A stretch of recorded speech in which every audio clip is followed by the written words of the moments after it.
pop this on the web so people can read it at their own leisure. That is a nice idea. Perhaps you could illustrate it. It's what I'm going to skip to my conclusion. It will take no more than a day to read this book maximum, because it's only about 150 pages long and it's big writing. I'd really, really recommend people read this book because it puts the 1960s in the context of the 20th century very deliberately. It's about a young couple on their wedding night, and they've got the kind of sexual mores of their parents. They don't know anything about sex, and it's their wedding night and they're in bed, and it's terrifying and very frightening. But it's the same era of the Beatles and the Stones and kind of political consciousness and student rebellion and everything else. So it's about these two young people experiencing the kind of the terror of that moment and the tragic misunderstanding of what happens on their wedding night. So in fact, there's no need to read the review. That's what you should worry about. The book is wonderful, beautifully written. Do you know what? Right now, I could kiss that man. Do you know why? Because he's done his job, right?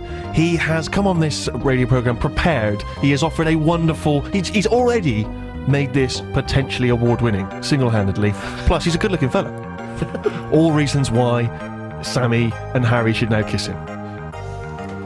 Harry, do you want to get one sheet? Do I have to? There you are. Will we be forgiven? Yes, you will be forgiven for this. I'm not going to kiss him. Harry, kiss him. We're going to be forgiven.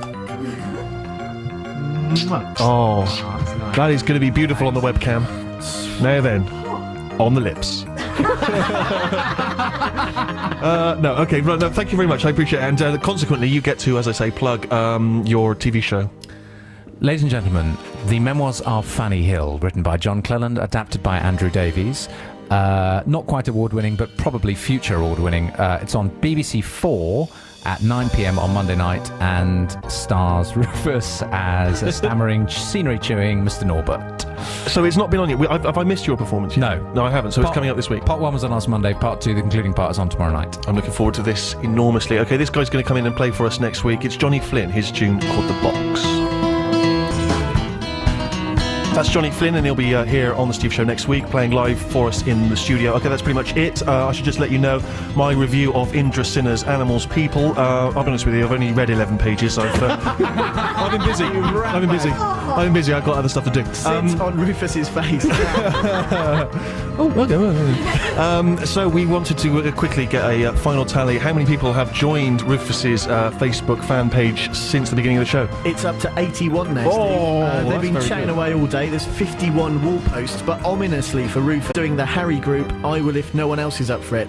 So next week could be a little bit of a challenge. Interesting. That's very, very exciting indeed. Yeah, let's hope they're not book lovers though, because they will be sorely disappointed. I think they're all students, so they're not. Almost certainly. They're the only ones who've got time to do such things. The rest of us busy with stuff.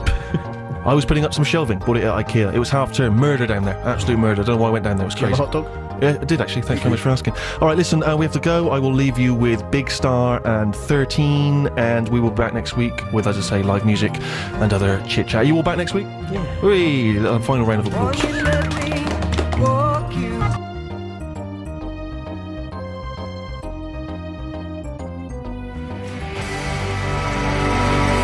World Party put the message in the box on the Steve Show, BBC Six Music with me, Stephen Merchant. Thank you very much indeed for listening in. It is very cold here in the studio. I do not like to keep any secrets from my listeners. I am freezing cold. I do not imagine Terry Wogan comes in the morning, Jude, and has that problem.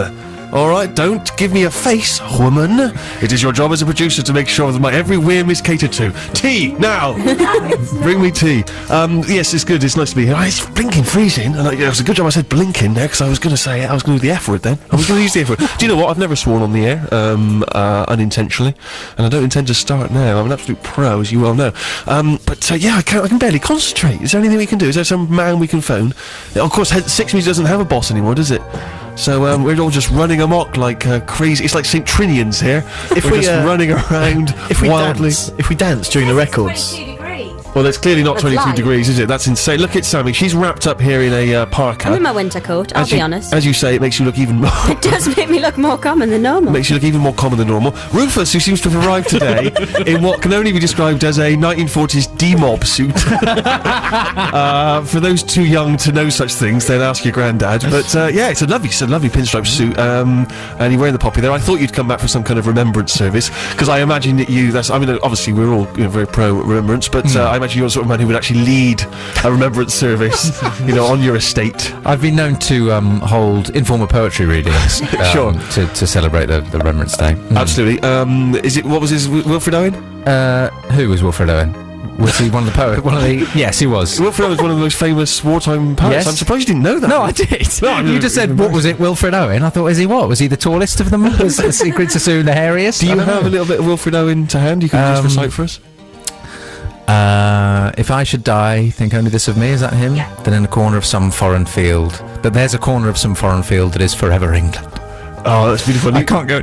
He threw a little wobble in at the end. Yeah, I did. And Harry there at the far end, who's very wisely worn a woolly jumper here. My new favourite jumper. Is it? Yeah. Is it the only one you got? Bought it this week. It's lovely. Well, thank you very much. Cheers. That's dynamite. Why are you wearing such a fanciful suit, Rufus? You just thought you'd smart because you look like a classic old BBC announcer.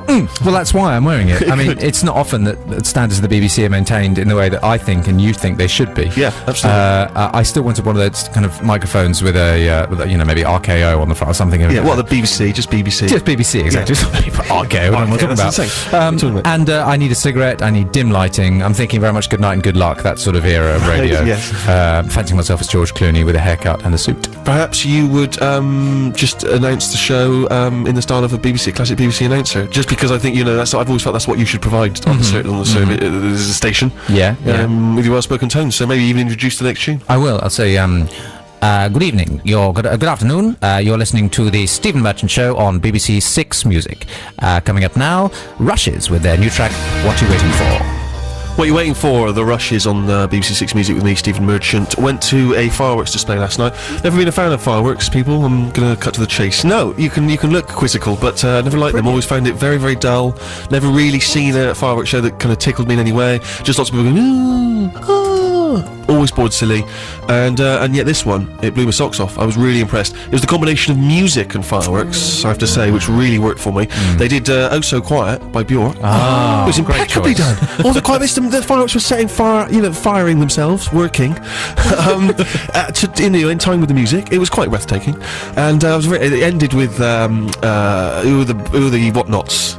The whatnots. What they called the ones with the drums and the guitars. They were at Glastonbury. We spoke to them briefly.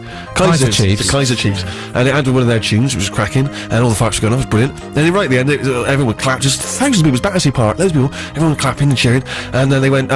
Big cheer for the fireworks team! Everyone went crazy. Yeah, brilliant. And then the same announcer went, big cheer for Wandsworth Council! Nothing. Nothing. I mean, it was unbelievable how you can mobilise that many people. There must have been 1,000 people there. Not a thing. And I just imagine, I couldn't see, but I just imagine, the firework people, kind of pretty hip guys, they were just soaking in the glory, the love. Just one guy in a suit, maybe a bowler hat from Wandsworth Council on an attaché case. Thinking, this is my moment, brilliant. I bankrolled this, I spent 6 months planning it. This is my moment. Nothing. He didn't get a cheer, didn't get a flat. I was so gutted from it. I mean, I just felt so sorry. I thought, come on, I know it's kind of trendy and fashionable, probably in South London, to sort of not, to be a bit of a commie and not like the man and everything. But look, right now here on Six Music, my public service duty, I'd like to have a little round of applause for Wandsworth Council and their fireworks, because I just thought that was not on. Deeply unfair. I was watching John Craven's Country File before I came out, as you do. And there was a thing about firework displays, and I'd always hoped that it was little men running around setting them all off in time to the music.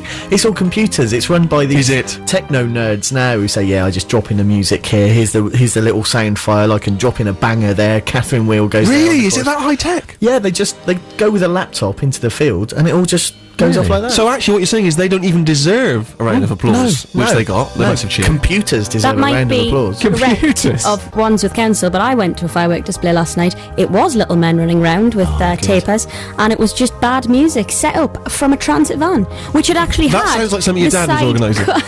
Well, my dad wasn't happy. He had the angry face on. Oh dear. You can only see too many fireworks and then you anger a man. But this transit van had the side literally just chainsawed out. A man with some decks playing bad music that wasn't coordinated with the fireworks, which were just being set off randomly. When you say bad music, it was tunes that you didn't... No, it was actually... It must have just been a stereo set that you'd have in your house, but amplified to And it was just running around, and so it was a community organised thing. There it was wasn't just probably you like and your dad in your garden. 600 people there as well. Because that was exactly the sort of thing I think used to put me off firework displays. As I said before, I always thought if the guy who organised it, maybe the local vicar, had sort of wheeled out a giant firework and climbed in and set the fuse going and gone, last one to the moon's a bender. That would have been amazing. That would have been. I'd have been like, yes, come on, Reverend. But the fact that never happened always upset me. And so yeah, you see, this is it. At long last, I've seen a firework display that has revolutionised everything. Go on, Wandsworth Council. Yeah, that round of applause again for Wandsworth Council. Before we get on to other stuff, I just wanted, also, Friday night I was in a cab, and it was quite late night, and the guy, he didn't know who I was, but he obviously could just tell I had a vibe, and so I said, switch on the radio, he went, no problem, mate. He could have chosen Choice, Magic, he could have chosen Virgin, whatever, not Six Music, obviously not available, and, but what did he choose? Some kind of pirate station. Yeah, he obviously could tell that I was, obviously, every moment, 24 hours, I'm looking for new music, and why not new urban music, okay? And there was a tune came on, and I don't know who it was, and I really want people to text in if they can find out who this was. I've made a note of the lyrics. I thought it was brilliant because it was a kind of R&B, hip-hop, sort of R&B, American R&B tune, had that typical kind of R&B, slow R&B burn, whatever, and but the lyrics were brilliant. And you know how sometimes kind of phrases and words which are sort of popular here make their way over to America, but they don't quite understand what they mean. And the lyrics were, it sort of went something like this. Forgive my singing.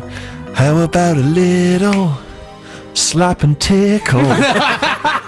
And it was amazing. And you just thought, it just put me in mind of sort of like Kenneth Williams singing an R&B tune. So if anyone can find on the web who has recorded What About a Little Slap and Tickle, then get in touch. 64046 stephen.sixmusic@bbc.co.uk. I'm desperate to know we maybe can play it next week.